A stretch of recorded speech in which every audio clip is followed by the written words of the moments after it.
is proud to host the 15th OIC Summit on the 4th and 5th May 2024, the second largest gathering of world leaders, kings, presidents, rulers, prime ministers, along with delegates from 57 member countries of the Organization of Islamic Cooperation will gather in our beloved nation for this historic event.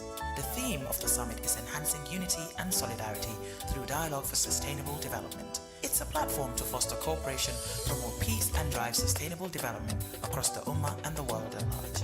We call on all Gambians to unite and support the government as it strives to host a memorable and successful event. Let's showcase our hospitality, culture and the beauty of the Gambia to the world. Join us in making history. Let's stand together, united as one, to ensure the 15th OIC Summit in the Gambia is an event to remember. Together, we can make a difference. Hello, wherever you're watching us from. This is QTV This Morning. I am Ibrahim Soribalde. We are broadcasting our studios on Cairo Avenue, the Gambia, West Africa. If you're tuning in the Europe or America, Asia, and of course other parts of Africa, the East Africa, the South Africa, you know, we are broadcasting from the small nation of West Africa, the Gambia, the smiling coast, where the coconut leaves dance to the rhythm of the sun or the wind. So I was going to say the rhythm of the sun. That's a new one. Yeah, okay. yeah. So good morning. I have Julden Jai. It's Balde for us. He keeps inventing words. Well, you know, inventing words, I don't think it's a big deal. I mean, how did we invent the word come? Yes, exactly. Come. How did we invent any word? How did we word. For invent example, any word? since I came to the Gambia, there are lots of words that seem to have been invented in the Gambia. Absolutely, They're absolutely. almost English words, like delayance. Delayance. Delayance is not a word. Well, I listened to a journal.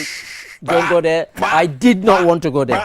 But I'm Stop. keeping quiet. I don't need to talk about Exactly. it. Oh, you know what I I want know to where say? you're going to go. Mr. Ade, why did you even mention the word?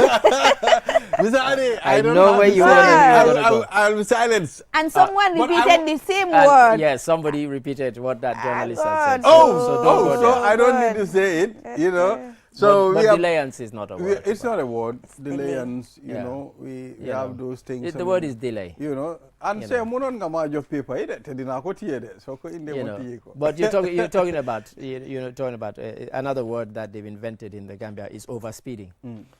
You're either not speeding or you're speeding. You're not overspeeding. Speed But is speed. speed is speed. Yes. It's not overspeeding. It's uncountable now.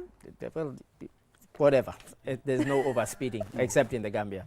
Wow. You know, All right, except in the Chef Gambia. Tijan Sisay, thank you very much for being part of the morning team. Someone said sepsis. There are a lot of sepsis on the highway. Well, this is it. You know, if you can have goats, why can't you have sheep? You know, why should why? Yeah. Exactly. Yeah, So so we are yeah. back, and Julde, we miss you. I Don't miss think you will too. run away. You cannot run away from it. if you fight and run away, you will live to fight another day. Which is So what she's you done. are here again. I'm not running away this time around. Trust me. And how are you this morning? I am fine. Yeah, apart from the cold. Cold, yes. Because they'll hear you sniffing, so you may as well confess now that you have a cold. Cold. You know, I'm allergic to dust.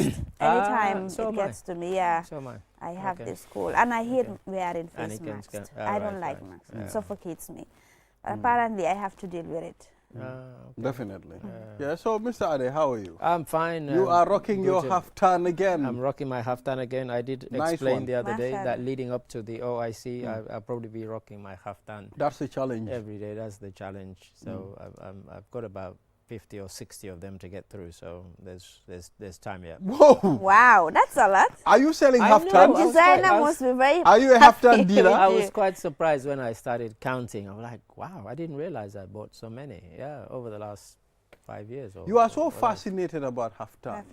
Yeah, my father used to wear them a lot. I mean, and but he also wore kind of Western suits equally. He had several wardrobes full of clothing. I was like, wow, you know, how does he? But that wasn't me until recently. I started buying like every month. I'd buy one or two. So I have quite a few. Yeah. You know, there are things that I've realized. Once a person is growing, you adopt those things. I've seen old people they have their own way of living, their own way of dressing, Yes. their lifestyle. Certain things that don't matter to us matter to them much, especially wearing, you know, we have a format in the Gambia that old people, you know, abide, you know, by. So, you know, maybe haftans are for old people, they wear haftan, they wear those little hats, The hats. you know, so once you are growing, you adopt to those things. Have you seen that? It's you're probably right. I mean, I think there's some more than a grain of truth in that, you know, as people grow, they probably change their dress. Because sometimes you see somebody dress a certain way and you think, that's the kind of young people's dress. You're 60 years old, you should not be rocking that. But some people don't care. If they feel comfortable or they feel good in it, they'll wear it. And it's the same. I mean, with me, I kind of chop and change with these. And as I said, I had kind of resolved that leading up to the OIC because I've been attending lots of events over at the OIC Secretariat. I would just dress this way. It's simple and nice. Yeah. Julde, I and like I've realized something. Anything that you wear, it fits you. I mean, what's the secret? Mashallah. I don't even know. I just wear clothes. Really, I'm not really specific about clothes or clothing. I just wear things that suits me and things that I feel comfortable Yeah, that's what we should all strive for. Yeah. But sometimes, you know, I remember particularly when I was younger, you know, there's some certain things you'd go into something because, you know, for like a week or so, your friends thought this was the fashionable thing to wear, and then you wear it, you think, this is not me, you know. So I've always kind of avoided that, even when I was young, you know, like, you know, I'd see some of my friends, they wouldn't feel comfortable, but they'd say, They're oh, still, this is the fashion, you know, let me wear it. Carried So if away you by look the at- fashion trends. Yeah, I always used to particularly enjoy not going with the trend and not going with the flow. Mr. Hadi, I mean, I've realized something too. I was checking myself on a picture the other day, Okay, yes. you know, and this picture, look how, am I this? Is it you? This is were me. You, were you that big? When I looked at myself, like, It's like a real Americana. I don't realize I am recognize. this big. Yeah. Am I That's putting up him. weight? Is this when you went to Kartong? No. This is just almost like 2-3 weeks ago. Ah, This is okay. not carton. Hey. You No, know, the so camera is lying. am That's not I you. this plumpy or am I this big? Am I this? And this is during. Am I putting this is up during weight? Ramadan, eh? No, for me naturally I am slim. Am I slim? Don't talk nonsense. I'm not slim. Are you Slim. sure? Slim. You're not fat. I'm But not you- fat. But you're not certainly fat. not slim. So I'm half and half. Yes, Yes. you're kind of. Yeah, kind of All right. It's good to be here, Mr. Ade. It's We will great to be be here. taking a look at Yeah. the African court, then the papers making Yeah. headlines. Yes. And we'll talk on the preparations for the stories making headlines. I don't know about the papers making the headlines. OIC team. We will be sending a live view to the OIC ground. Yeah, at to the Sadauda Kairaba. conference to take a look at some of the final touches. Yeah. You understand? I know we are almost at the dying minutes of the 10 days. you or know, so Yeah. we are preparing and work is really going on. 10 days is close. 10 days is Close, close. please. Very The soon nerves- it will the be nerves, it will be on the 3rd. The nerves are kicking in, you know. So, but I slept last night with a sense of relief because, in fact, people at the office were shocked that I wasn't here for the 8 o'clock news. Normally, I'm here until after the 8 o'clock news, but I left before. I was really tired because, as I said on the show yesterday, I was here till, you know, almost 1 a.m. the night before, the morning, or, you know, previous morning. So yesterday was a struggle at work to keep awake, but I managed it. But so when I went home, by the time I got home, it was like 8 o'clock. I went straight to bed, which is very unusual for me because I was tired. I think my body was telling me, take the rest. You should. So yeah, so when the Needed OIC is over, I'm one of those people who will be very relieved because I've been, as well as being on the committee, the media committee, I've also been working on the magazine that's coming out to complement the conference. And that magazine I mentioned yesterday involved me having to write over the space of 4 weeks about 41 articles on ministers, the presidents, captains of industry, including Mohamed Jah. So it's been hard work, and it's meant late nights to make sure that it was done within That's a lot. particular time frame. It's a lot. It's the most I've ever done in that. But guess what? The training as an editor, where you're having to edit people's stories, helps when it comes to something like that. So what I did was I devised a kind of formula where the intro would be 100 words, the next paragraph would be a certain amount of words, and I had the topics that I wanted to cover in each of those. So we interviewed the people.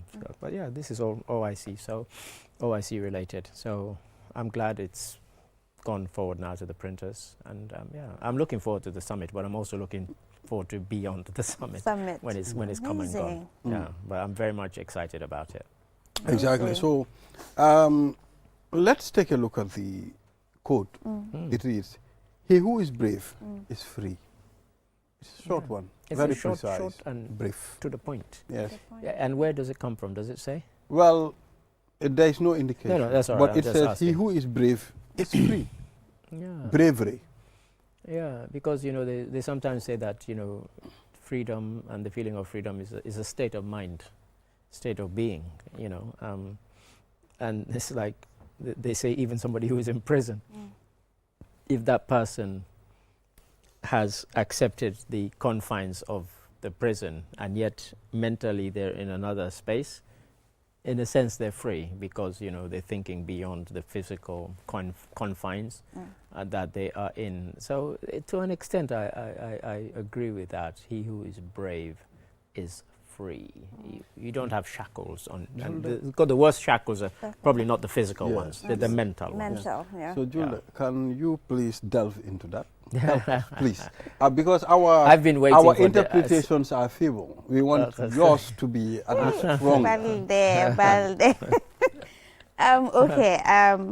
For me, I think it's more or less the same with Mr. Ade's interpretation of the proverb.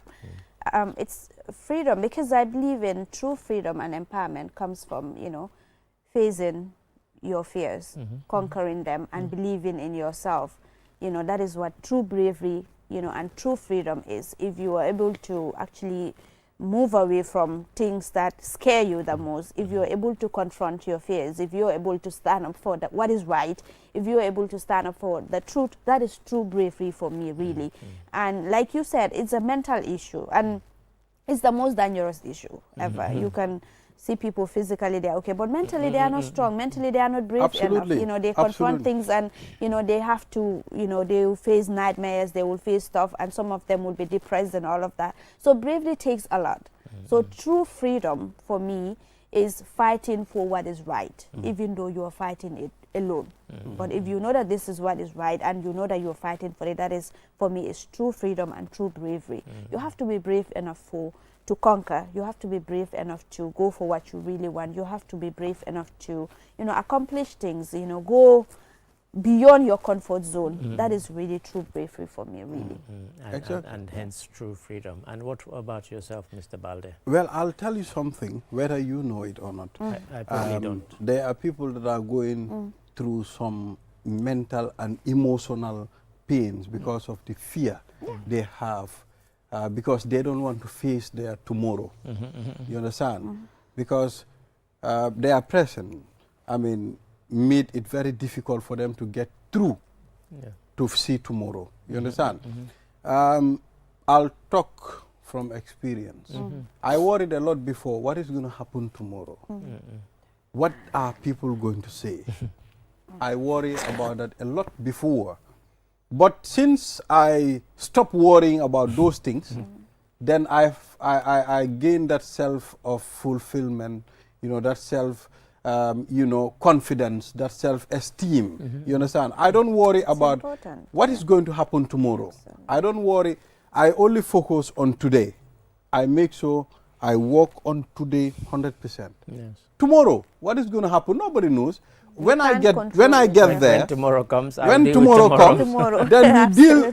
that tomorrow. So you don't need to fear. You don't need to worry about what's going to happen tomorrow. Just make sure you are focused on what you're doing. Otherwise, that fear of tomorrow will even destroy what you're doing now. Today, absolutely. So we are really controlled by our mind. So I think it's important for us to control how we think, what we think, and some of the activities we put in our heads as well. Yeah, it's interesting because in the days when I used to mentor people, like officially appointed somebody's mentor, it's one of the things I used to tell them. prepare to deal with the things that are within your control. True. Tomorrow is outside your control. However, if there is something you want to do tomorrow and you can plan for it, that's fine. Plan for it. Make sure you are prepared. Should it come your way, you are ready to deal with it or to handle it. Absolutely. But things that are outside your control, Just let it it's go. not, it's You even cannot. worrying about them is a waste Waste of of energy. your Waste of time and time. energy. You know, but the things that you can control, make sure you prepare for those things and that you are able to do them. If somebody calls upon you to do, even if it's a difficult task, they might be surprised, oh, wow, she did it. Wow, you know, because why? You have prepared for it. But other things that are beyond, don't even worry about them. Absolutely. Well, other situations, they make you stronger. You understand? You can go through things in life. You know, Mr. Ade, there are people that comes to work, smile, laugh every day, but they are going through a lot inside. Yeah. Some people will not face you and tell you, I'm going through this, but they are going through a lot in life. All they need is someone to listen to them. Yeah. You understand? Someone very genuine. Because there are people too that you know, you can tell them what you're feeling, they start sharing it. They turn into the BBC. You understand? Yes, You know, so broadcasting. I think it's Yes. important. Yeah. You know, like I always like mentioning this here on QTV. You know, there was many years ago, I was going through a lot, you know, in life. I mean, a very, very tense situation. But the whole world, there is only one person that I can rely on and talk to the And individual. confide in that person. And confine in that person. That's my guy, Mohammed Kanyi. I think you mentioned I it. mentioned it several times Yes, on yes. this program. That's Yes. Mohammed Kanyi of And GTMI. it's good that Yes. you still recognize Absolutely. and Yeah. give that person And it the was credit. so comforting. He Yeah. was so comforting and so Wow. helpful to an extent whereby, you know, I realized peace again. Yeah, quite. You know, That's it. so everybody needs a person like that. Indeed. Trust me, it's important, you know, to have to talk to someone. I mean, we all go through some stuff, you know, in life, but what is important is what I always tell people and tell myself or remind myself every day, it's don't allow yourself to be carried away by the situation. You know, just control yourself and don't let it affect you. You know, I used to be this timid person who, you know, things affect me generally. I'm this person who will pay attention to everybody and what everybody says, you know, and it used to really have a really big impact on my mental health. But growing up, you know, I realized that really this is a waste of my time. You know, I now try to safeguard my mental health. Anything that is not of benefit to me or that will not take me anywhere, really, it's not something that I will even bother myself with. I'm glad. it glad just- to say that's never been me. I've never cared what other people think. Honestly, you know, even as a child, I was very kind of single-minded, and you know, the opinion that mattered was my own and probably that of my parents, and frankly nobody else's. So it's never bothered me. Really. Yes, as much as you have someone to confide in, you know, if you are a religious person like me, I confided in my friend, but I was also communicating with my Lord. I mean, it's certain things important. they need to talk to. I mean, certain Directly. things you need to talk to your Lord as well. Yeah, so viewers, we'll take a short break. After the break, we'll get into the program. We'll be right back. QCell jox la ko yokkute am na ci suñ promo bu bees bii di suñu bundle mega promo léegi mun nga dugga ci internet bi si noo ko buggee ak num gën a yombee jëndal suñ data bundle package boo bugga te nga am si wàññite bu màgg dialal star 303 hash pour nga mun a jëfandikoo internet bi si network bu gën a yaatu jëndal 20 megabytes data bundle léegi si juróom-ñaari dërëm ak genn wàlla bu dul loolu nga jënda biga bundle lu dem ba 20 gigabytes waaw dégg nga ma 20 gigabytes data bundle ak suñ mega promo bundles bi mun nga jëfandikoo internet bi waxtaan si lu yàgga ñu jokkale la saa su ne fu ne pour am si lu leer mun nga call QCell customer care si 111 QCell ñoo xaali yoon bi ñeneen toppa lii dafa ànd ak sarta yuñ tëral.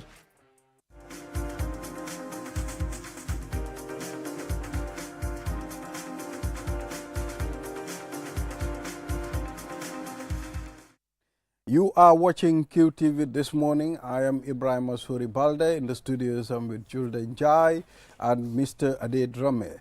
Now, our sponsors, wow, it's joining us. I'm trying to get us through. I'm trying to get us the papers. Sponsors, reggae music. Because I have the Point newspaper already with me. Yes. Our sponsors, the OIC Secretariat, as you know, we have like 10 days to go to the host of the second biggest World Leaders Gathering in the Gambia. This time it's Gambia. It's time for Gambia now. It's Gambia's time, yes. for sure. And Lido, Olinda, Cow Milk, and of course, you know, these are the sponsors, Lido Coffee and Olinda Tea. We also have the Cow Milk. They are very good products. You can find them from every corner shop, supermarket, and mini market, from Katong to Koina. Cool. Now, let's take a look at the Point newspaper.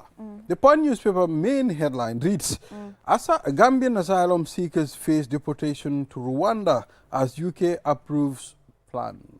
Yes, the Rwanda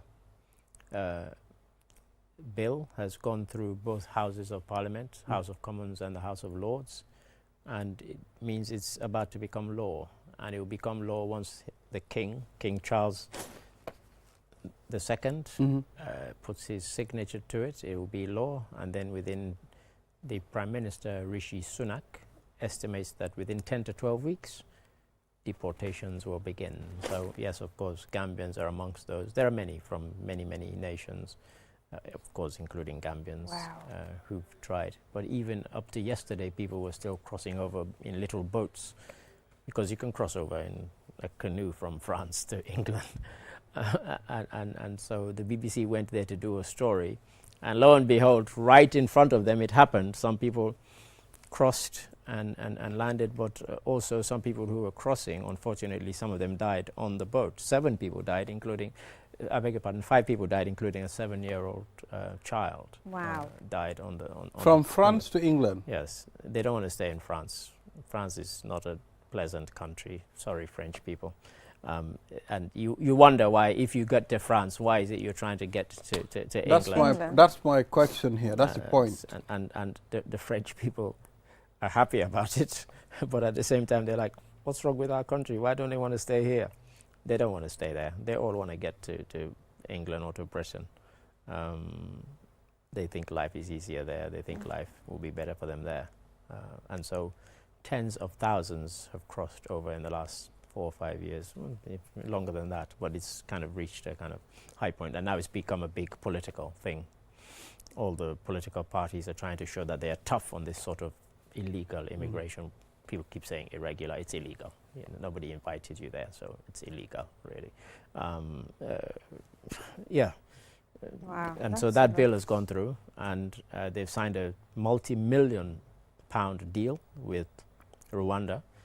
Rwanda never used to be part of the British Commonwealth, but it is now a Commonwealth country. They applied, which is very unusual.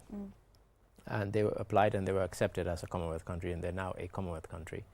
And they've got this beautiful hotel. I saw the hotel. If I was being deported to a hotel like that, I'd probably go. In Kigali, where it's one of the places where people will be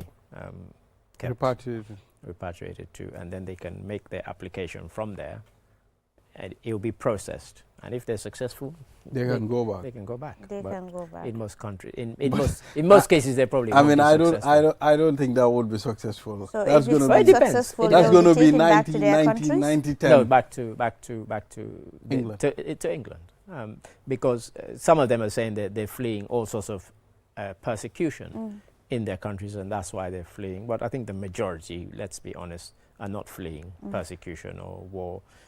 It's economics, and they think they'll get a better life in England and in other parts of Europe, and that's why they're going. So that bill has gone through, and the deportations will start, and the Conservatives who've been trying to get it through for the last almost 2 years will be celebrating probably, but let's wait and see until the first person gets on the plane, because when they were about to send people, they challenged it in the courts, and the courts said it was illegal.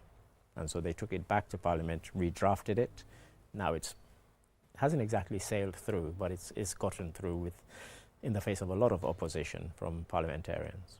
Well, in fact, Julde, don't you think it's easier for you to be sent to your country, the Gambia, than being sent to Rwanda, a country that None of them want to come back to the None Gambia. of them. None of them. They would rather go to Rwanda than come Than back. come back to The whole the Gambia. point of leaving is not to come back. They don't want to come back. And trust me, if they said to the authorities, take me back to Gambia, they'd take them back to Gambia like that. No, they don't want to come back. And they will go to Rwanda and they will make their application from there in the hope that it will be accepted. They don't want to come back. They didn't leave here to come back. You know, so yeah, so that's one story. What else do we have? Migration is a problem, Mr. Ade. Migration is part of human existence. You have to migrate. You know, the people who came and colonized us, they migrated from Europe to come and colonize pretty much the whole of Africa. That's another form of migration. And so I always find it ironic that these people who left their countries to come and colonize people are now resentful of the fact that we're doing a kind of reverse colonization. We're colonizing them, you know, because we're going over there and we're taking our culture, we're taking our traditions over there, just in the same way they brought theirs here. I've recently seen the return of certain arts from Europe to African countries. Some of them permanently, some of them on loan. So there was a big noise about some 150 artifacts being returned to Ghana, but they're not being returned permanently. These were stolen and they should be returned permanently and without objection. There's no two ways. I mean, the stuff that was stolen during the Ashanti Wars, for example, or the stuff that was stolen in Nigeria when, you know, Benin was attacked, they should all be returned. And I made the joke on Twitter, when it was still called Twitter, that if you go to the British Museum, you'll find very little that is British. Almost everything in there is stolen from somewhere else. Almost everything. 90% of what you will find in the British Museum is not British. It's from either, you know, from Greece or from various parts of Africa. Very little that is British in the British Museum. So when I hear that about these things being, some countries, Germany and the Netherlands, have actually returned stuff without conditions. They've completely returned them. They haven't said, we're returning them to you on loan. But in a lot of the British, I mean, the British Museum, they're one of the worst. They're always saying, we're not returning these even though they were stolen. They should be ashamed, but they have no shame. They have no shame. The British? The British Museum. Oh, they have no shame. I'm saying it on record. And you can quote me on this. They won't allow you to get into Britain. They can take away my passport if they want. I couldn't give a damn. So bad news I'm just for stating a fact. It's a fact. They a have been fact, one yeah. of the most Facts are difficult facts. and one of the ones who, even when they have acknowledged that what they have is stolen, they have said they will not return it. On what grounds are you holding on to it?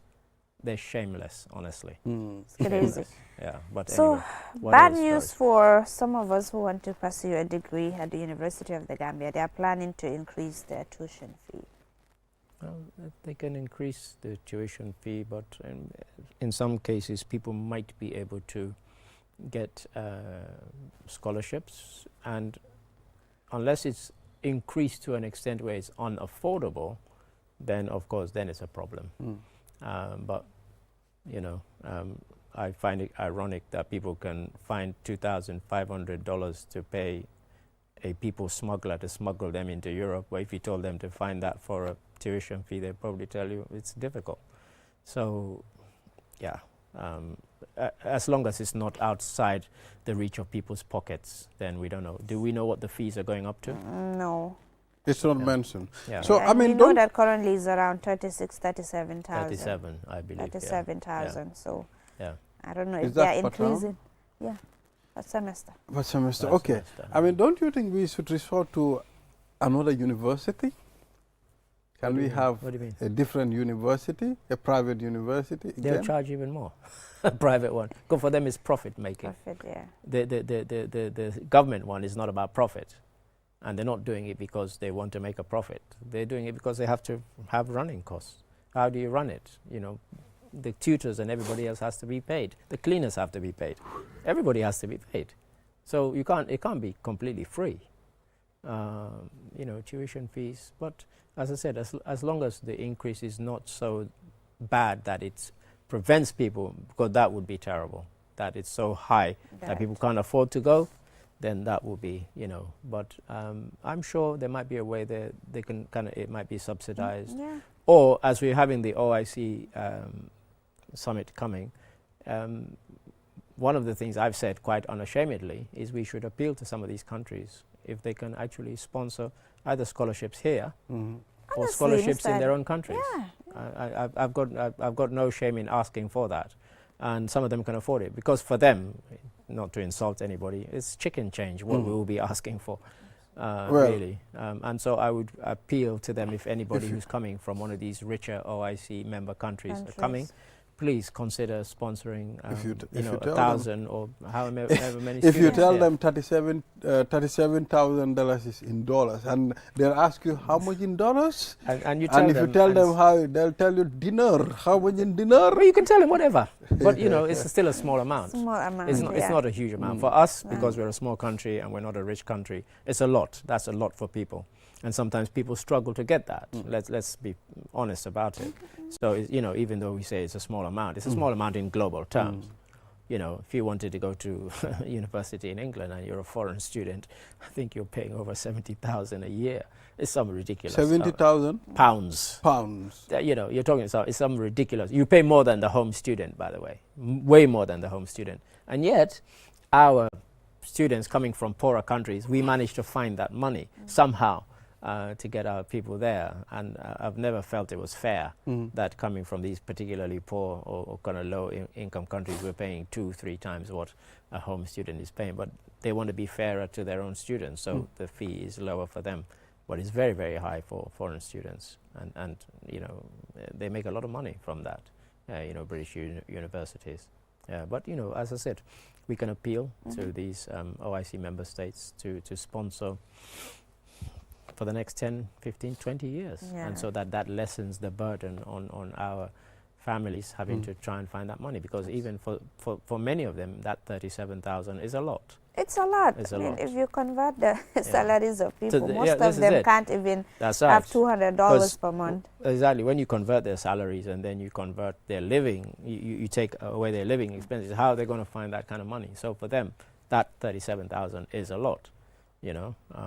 But as I said, for these other countries, that's not a lot. So we can appeal to them. But yeah. Exactly. Any other thing, Julde? So, That grabbed your Lands attention? Minister, who happens to be Ahmad Ba, suspends 2 alcalos constitute a task force. Task force. This is to do with the young men who protested over what was deemed an illegal sale of land. Land that was meant to be community land and should not have been sold to developers. Was allegedly sold. They protested, and it appears their protests have been heard. They were arrested at first, but they've all been released without charge, I am told. And so yes, that is a victory for them. And I guess we will now see what happens with these alcalos. They will probably be making their case, stating their case. They'll probably say, we wanted to bring development to our community. That's why we sold this land. It will create employment. It will do this. It will do that. But if it's community land that was not meant to be sold, it was not meant to be sold. And it's good that people are not being passive and just saying, oh, well, what can we do? They're not saying, oh, well, what can we do? They're saying, no, we will not accept this. And that's great. For me, that's fantastic. Yeah. Exactly. Be reminded we will be connecting Aliou Cisse live at the Sadauda Kairaba Jawara Conference Center to tell us the state of the preparations the 15th OIC Summit in the Gambia. Later, Aliou will be on the program via our connection to, tell us and show us some of the activities. We deem it necessary to go to the conference center and receive first-hand information. We don't want the committee to come and sit here and tell us, we did this, we did that, but we want to go and see. We want to see for Englishman ourselves. said, seeing is believing. Yes, everybody says. Although the seeing is Fulani believing. people said that word belongs to them, not the English people. It's a universal thing. Universal. So, still on OIC matters, Transport Union steps in to avoid traffic chaos during OIC Summit. Transport Union, they are still alive. Yeah, they're still alive. They are here. Mr. Sise, where are you? Very much alive and It's kicking. been very busy. We expect with the delegations that are coming in that there will be a lot of traffic. We heard His Excellency the President, when he was speaking the other day, said that one particular country is coming with 200 delegates, including the head of state. That's a lot of people, and that's just one delegation. So there will be a lot of traffic chaos. How many people? 200. 200 for one delegate. One particular country. Yeah. I happen to know which country it is. I won't reveal it, but I happen to know. All right, just hold on. 200 people. I'm thinking of, okay, we are going to cater a lot for them. Don't worry, we'll be back. Aliou Cissé is on the line. Hello, good morning, Aliou Cissé. Good morning, Ibrahim Balde, Julde, and Mr. Ade. I mean, like you said, after years and months of preparations, we are now counting days to the much anticipated 15th OIC Summit here in Banjul on the 4th and 5th May. And like you said, seeing is believing. And because of that, QTV this morning, we're here, I mean, just to assess the level of preparation as far as the hosting of the OIC Summit is concerned. And then the magnificent building you are seeing right behind me is going to be the venue for this summit, where like you said, I mean, we're expecting about 4,000 delegates who will be visiting the smiling coast of the Gambia, smiling coast of Africa, rather, the Gambia, and then for this much important OIC Summit here at the Sadauda Kairaba Jawara Conference Center. And then with me, I have Mr. Lassana Tungara, who is the chair of the media committee, I mean, as far as this preparation for the summit is concerned. Mr. Tungara, good morning. You are live on QTV this morning. As chair of the media committee, what is the latest as far as the preparations are concerned? Just barely 10 days to the summit. Thank you very much, Aliou, and everybody in the studio. From us at the LOC and everybody at the Secretariat, we are ready. We are on, as you can see, you'll see around us, the preparations are ongoing. We're in the final stages, I think barely 10 days to go now. So we're setting up the outside of the grounds. The inside of the hall is being prepared. As you can see, all hands are on deck. We have the fire service doing the cleaning. The army has been doing a lot of fantastic work. The armed forces outside. We have the tents going up, which are going to be housing the delegates for their food and everything. So everything is on track, and we're really, really excited, and we're really hopeful that everything will go off okay, inshallah. Like you said, I mean, everything is on set. I mean, I'll just let my cameraman Tafato show us the tent. Like you said, I mean, what is the purpose of that tent? This massive tent over here, as you can see, that's just the first part of it, and the team has been working for 24 hours on it. They're working 24 hours a day. That side will be where the delegates will eat. That's the eating part for the delegates. Because when the summit itself begins on the 4th and 5th, this place will be empty. You will not see any vehicles in here. It will just be for the delegates and the VVIPs, the heads of state that are coming. Also, they're putting tents on the other side as well, which will be they'll have a prayer room there. They'll have many different things. On the other side, which we cannot see, will be the media area. There's going to be a media center for local and international media to come and to do their work, to file their stories from. And regarding, I mean, the issue of the roads and, of course, mobility, we understand at some point, I mean, the OIC was supposed to procure like 100 vehicles to ensure, I mean, these delegates are smoothly transported from the airport to the venue. How far have you gone with that preparation? With regards to the vehicles, I have seen a lot of the vehicles have already started arriving. I think some of them being presented to His Excellency, I think today. We have a lot of vehicles coming from outside as well, some from Senegal. We have like 25 ambulances coming. So all of that has been procured. It's just a matter of moving them in. They're all coming in on a convoy this weekend. So the vehicles will be here. With regards to roads, I think Gambians can see that the road all the way to the airport is pretty much open and clear. Right now, what is left is what we call the traffic lights. The flyover might not be ready, but if you look there on the two side roads, they are tarmacking those two side roads to give ease of access to Banjul and to the Fajara area. And regarding, I mean, because like you said, this is a quite important summit. All of us cannot be here. Most of us will be following the summit through the media. I mean, what is the arrangement so far? Right now, with regards to media, we have set up a broadcast production team, which is led by national broadcaster GRTS and is including all of the private licensed broadcasters. So they have a team together and with some partners from outside, and we'll be providing full wall-to-wall coverage of the opening ceremony of every event here, and that will be broadcast live, and that information will be shared. We'll be streaming live online for anybody to grab it, and also inside the media center that will be there. We have official photographers. We'll be providing translations of the summit in Arabic, English, and French to everybody. So as far as media goes, that is on track too. And talking about the media coverage, I mean, who is eligible to be here to cover the event? What happened is we sent out a request for accreditations. We had nearly 200 for local. And of course, obviously, not everybody can come. Space is an issue. So we've gone through the accreditations and we've looked at who we believe should have the accreditations. Some people, they didn't file proper requests and they were disqualified. But I think we've tried to make it as inclusive as possible. So across all Gambian media, from broadcast television to online to newspapers to radio, we've made sure that everybody is represented. And also, those that did not qualify for the accreditation, again, as I said, we're making the media available for them so they will still be able to file their respective stories.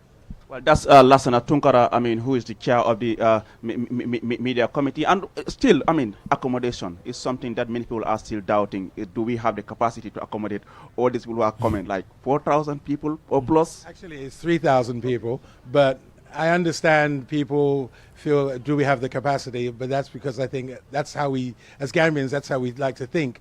But I can assure you that everybody coming will have standard accommodation that has already been taken care of.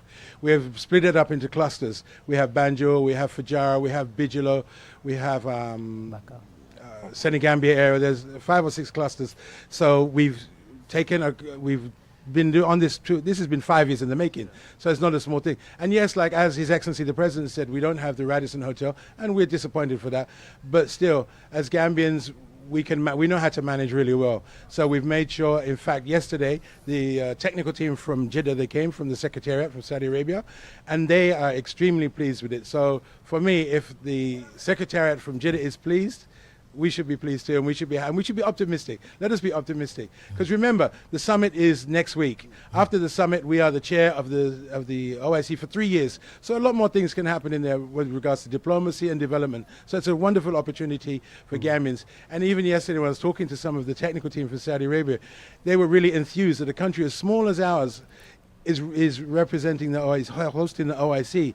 And even they were saying that they were really pushing, because they really wanted, the Africa bloc as a general really wanted us to do it. So yes, it's been 5 years in the making. There have been delays and setbacks, but alhamdulillah, in 10 days' time, inshallah, we'll be hosting us. How do you reflect on the journey? Like I said, 5 years, I mean, working on preparation for this summit. I mean, now we are counting days. I mean, how do you reflect on the journey, and how do you feel at the moment? For me, I feel very happy, and I tell people, I see a lot of people around there getting stressed about it, and I say, this stress that you are feeling, you should turn it into a positive thing, because it may never happen again in our lifetime. And when you're in the middle of something this literally historic, it is important that you enjoy the moment and feel the moment, because after the summit, you'll look back on it and we'll tell our kids and grandkids, inshallah, that we did this, and they should be proud of it. Just like in 2006, we hosted the AU Summit.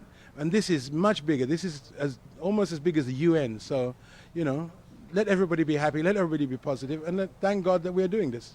Like you said, it's going to be historic. I mean, you being part of the committee, Mr. Ade also is part of the media committee, the first time Gambia hosted the OIC Summit, it will go down in the history books of this country. So exactly. And me, I wake up every day full of joy, because and I come to the center and I deal with a lot of things. There's a lot of issues that, you know, of course there's stress involved, but I thank God that I'm a part of it, and the Gambia is a part of it, and the world will, inshallah, will be proud of us. Indeed, it's a quite great honor to be part of such an event. I mean, so I mean, maybe we'll just take a walk inside the conference room and see what's been happening, because I understand at some point there was some sort of renovation and painting going ahead. How far have you gone with that as well? The painting has been done by a local company, and when you go inside, it's immaculate, and everybody that comes there notices that. It's just the painting job has been immaculate.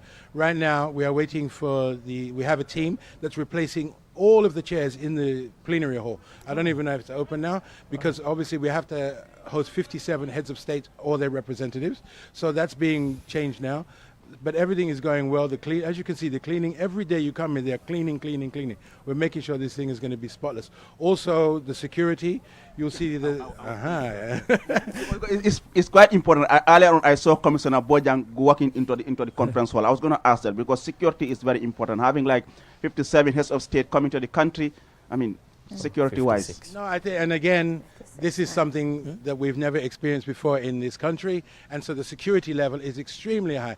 I mean, if you've been to the UNGA, you can see not everybody has access to it. And again, even inside the hall on the days, only the heads of state, the delegates will be allowed in there. Nobody is going to be. You can take the risk. No, definitely not. This is beyond us.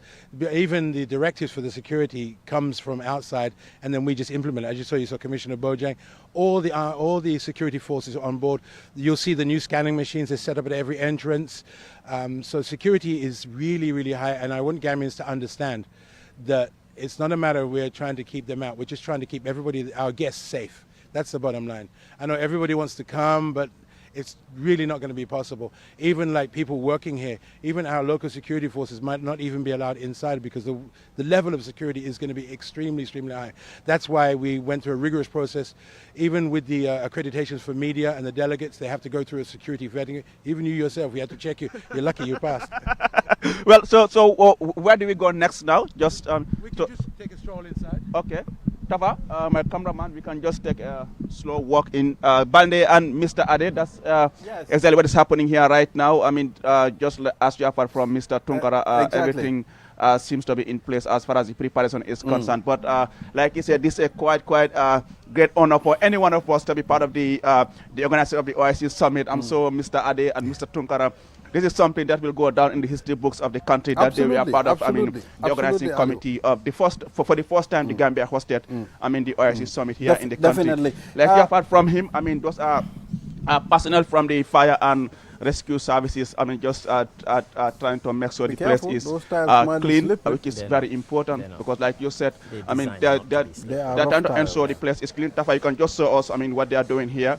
So that's exactly what is happening here at the OIC Conference Center. And earlier on, he talked about the issue of the scanning machine. So that's the new scanning machine you say. I mean, so whoever is coming in here, I mean, you have to go through this process. Your gadgets, everything must be screened to ensure, I mean, that you don't pose any security threat. So these are drivers that have been, we've had 400 drivers that have been trained. They went through a rigorous process of selection and training. And over the weekend, they've had health screening to make sure they're up to the standard that we need for our delegates. So that's an ongoing process. As well to be able to provide, I mean, that professional driving to our delegates who will be coming here. There's no blemishes here. It's been painted to standard. Like I say, it's being cleaned every single day, so it's a bit noisy here because the place is kind of empty. So we can go upstairs to where the brand and communications office are. But even yesterday we were here till late in the evening. Every day we're here late in the evening. I know people at my office miss me. Yeah. So, what has been the most challenging part of this preparation? I think for us, it's organizing people. Organizing people is never easy. And when you're organizing on a scale of this, an unprecedented scale, you know, with drivers, with security, with media, with food, everything, that's been the most challenging. But alhamdulillah, we have good people on the ground, good teams working, so everything is falling into place. Aliu, can you ask in terms of the leadership, I mean, the CEO of the OIC Secretariat, Ambassador Yankuba Diba, how supportive has he been? Ambassador Diba is been doing an amazing job. He's on the ground here non-stop. He's involved in every facet of the organization, and his leadership has been exemplary. But we can come right here. Well, I mean, here's the brand and communication office of the OIC Secretariat, and then we have Ndai Kumba Demba, who is, of course, part of the team that is, I mean, spearheading the branding and communication for the upcoming summit. Ndai Kumba, you're live on QTV. I mean, you're having your coffee this morning. You look so relieved as we speak. Good morning, Ali. Good to have you, and you can. Well, well, yes, as you can see, I am sure you have been around with too many moving parts. So, yes, you're welcome. So, I mean, you must be very relieved as we speak. Like I said, after years, months of preparation, we are not counting the days. You must be very, very relieved as we speak now. We are, and I think the excitement is in the air. And we are glad that a lot of people, all Gambians, are excited with us. Finally, we get to host the OIC Gambia, the OIC Summit. And as a nation, as Gambia, we've been looking forward to hosting this summit for a while. So it's so surreal to know that it's finally here. And next week, we will be hosting world leaders in the country, and it's quite an exciting event. And I feel like every Gambian should be excited with us. How is it like, I mean, you know, sparing the branding is on for a summit that has been characterized by so much disinformation and misinformation about the hosting of the summit? How were you able to deal with this thing, this misinformation and disinformation regarding the hosting of the OIC Summit? So our brand and communication department, under the able leadership of Mr. Fali Fadera, we are quite a small team, but a very formidable team, if I can say so myself. And these are some things that we expect. When something is coming up, it's postponed, there's anticipation, and we know that our projects, we have a lot of developmental projects, so people are very invested in the OIC. So information we hear and misconception, that is why we try at our level as much as possible to come out and talk to the general public. And also we have an open door policy. Any media house can request an interview, can walk here and ask their questions, their inquiries, queries, and we are more than happy to respond, because that is our job here. And we want to inform them so that they can also help us inform the general public. So we are countering misinformation about the OIC Summit. But it's a robust communication plan, and we have tried as much as possible to execute it to ensure that people feel like the OIC is theirs. And I want to believe that it's an ownership. We've seen a lot of people take ownership. The entire Gambia take ownership of the OIC Summit, and we are very much happy about that. And, what would you describe as the most challenging part of doing branding and communication for the OIC Summit? So, you know, there must have been challenges as well. Yes, so that is very quite related to the question you just asked earlier, which is a lot of misinformation and somewhat outright a lot of disinformation as well.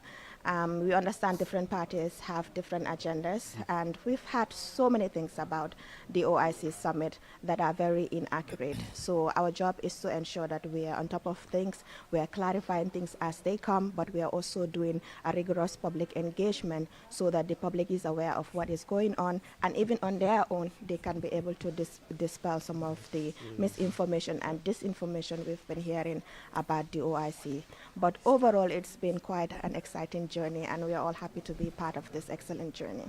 Thank you very much. That's Ndai Kumba Demba of the brand and communication here at the OIC Secretariat. Like I said, I mean, Balde, Mr. Ade, and Jude, I mean, we're still live here at the OIC Secretariat. Of course, the actual venue where, I mean, this much anticipated OIC Summit will be hosted, I mean, next week. Mr. Tunkara, you are far from Ndai Kumba as well. Your final words to the public before we wrap up this broadcast. My final words, as I said the same words before, look forward to what's coming up, enjoy the moment, you know, be part of it, and most of all, give us your prayers for a hosting of a successful 15th Banjul OIC Summit.